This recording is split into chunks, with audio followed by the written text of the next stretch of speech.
A B लिखने के बाद अब यहाँ पे बड़ा छोटा दर्शा देना है कि जो ए है बी से बड़ा है, तो ए तरफ मुंह खुला रहेगा। ओके, तो इधर ए हो गया और ए है जो बी से बड़ा है, यानी कि बी ए तरफ मुंह खुला। ओके, अब इसके बाद यहाँ पे एक लाइन छोड़ के यहाँ पे लिखना है यूक्लिड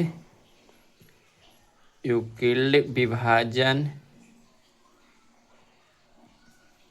एल्गोरिथम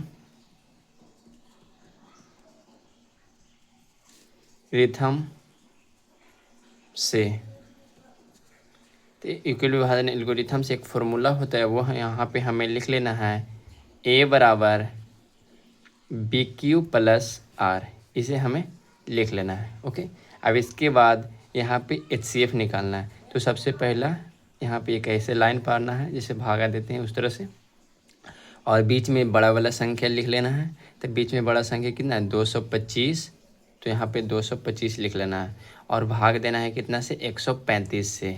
ओके, अब 135 से भाग देना है, तो यहाँ पे 135 दूना यानी कि 270 हो जाएगा, यानी कि 200 यहाँ पे 25 है, तो 2 बार में नहीं लगेगा, तो एक बार में लगाएंगे 135।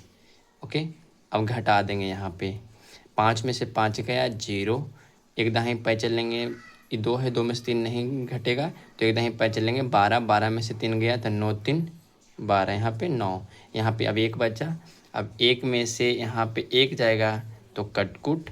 ओके, अब कितना है 90।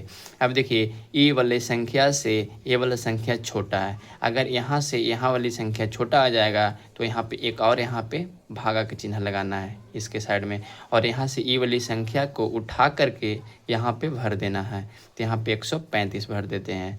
अब देखिए यहाँ पे 135 है, यहाँ पे 90, अगर 90 को 2 बर्ता में भी लगाएंगे तो 90 दूना 180 हो जाएगा, यानी कि यहाँ पे ज़्यादा हो जाएगा, तो फिर यहाँ पे एक ही बार में लगेगा 90। ओके, अभी फिर यहाँ पे घटा देना है, भागे कितना ही दम बनाना है, सेम टू सेम, बहुत आसान है एच सी एफ निकालना, यानी कि महत्तम समवर्तक। अब यहाँ पे 5 में से 0 जाएगा, यानी 5 में से 0 घटाएंगे तब 5 की 5। अब यहाँ पे 13 में से 9 घटाएंगे तो 9 4 13, तो यहाँ पे लिख देना है कितना 4। ओके, फिर यहाँ पे देखिए ये वाली संख्या से यहाँ नीचे वाली संख्या छोटा है, अगर जब छोटा आएगा तब हम यहाँ पे एक भागा का निशान लगाएंगे। ठीक, अब यहाँ पे यहाँ वाला संख्या उठा करके यहाँ पे भर देना है, तो हम यहाँ पे भर देते हैं 90। ठीक, अब यहाँ पे कितना बार में लगेगा, तब 45 का अगर हम 2 मरतबा में पहाड़ा पढ़ते हैं तब 45 दूना 90 लग जाता है, यहाँ पे 90, यहाँ पे घटा देना है। अब 0 में से 0 गया कटकुट, 9 में से 9 गया कटकुट। ओके, अब यहाँ पे देखिए भागा, एक बात याद रखिएगा कि जब हम लोग भागा बनाते थे तो भागफल इधर वाला आंसर होता था। ठीक, लेकिन यहाँ पे मासा जब बनाते हैं यानी एच सी एफ महत्तम समवर्तक, तो हमारा इधर वाला आंसर होता है, तो यहाँ पे 45 है, यही हमारा आंसर हो गया। तो यहाँ पे हम लिख देंगे कि आर बराबर, यहाँ पे लिख देना है आर बराबर 0 और एच सी एफ बराबर कितना 45 आंसर। यहाँ पे मेरा हाथ डोल रहा है,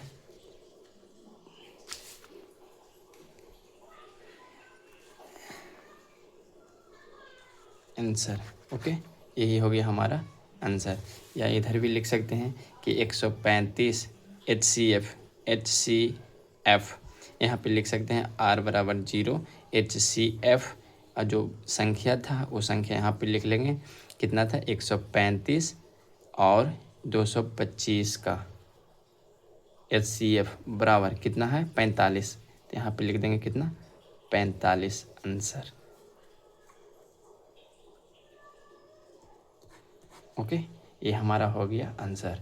तो क्वेश्चन नंबर 3 का बना लिए। हम सेम टू सेम आप लोगों को भी बोर्ड एग्जाम में क्लास 10th का एग्ज़ाम में जब जाइएगा तो एकदम ऐसे ही स्टेप बाय स्टेप बनाइएगा, ताकि चेक करने वाला एग्जामिनर जो होंगे फुल में फुल मार्क्स दे देंगे। सबसे पहले एक लाइन ऊपर से छोड़ करके हेडिंग देना है, प्रश्न उत्तर संख्या लिखना है, यानी कि प्रश्न का संख्या कि कौन नंबर बना रहे, कितना प्रश्न संख्या कितना बना रहे। तो यहाँ पे प्रश्न संख्या 3 बना रहे थे, तो प्रश्न संख्या यहाँ पे 3 दे दी, और यहाँ पे हल लिख करके स्टेप बाय स्टेप ऐसे बनाते चल जाना है मैथ, ताकि फुल में फुल मार्क्स मिल जाए। इसी तरह से बनाते रहिएगा हर एक क्वेश्चन, और 30 में से एकदम 15 क्वेश्चन एकदम हौला हौला आसान आसान क्वेश्चन चुन चुन के बनाइएगा, ओके, ताकि फुल में फुल मार्क्स मिल जाए। अगर ऐसे हर क्वेश्चन बनाते हैं तो आपको 90 प्लस यानी 95 प्लस मार्क्स लाने से कोई नहीं रोक पाएगा, ओके।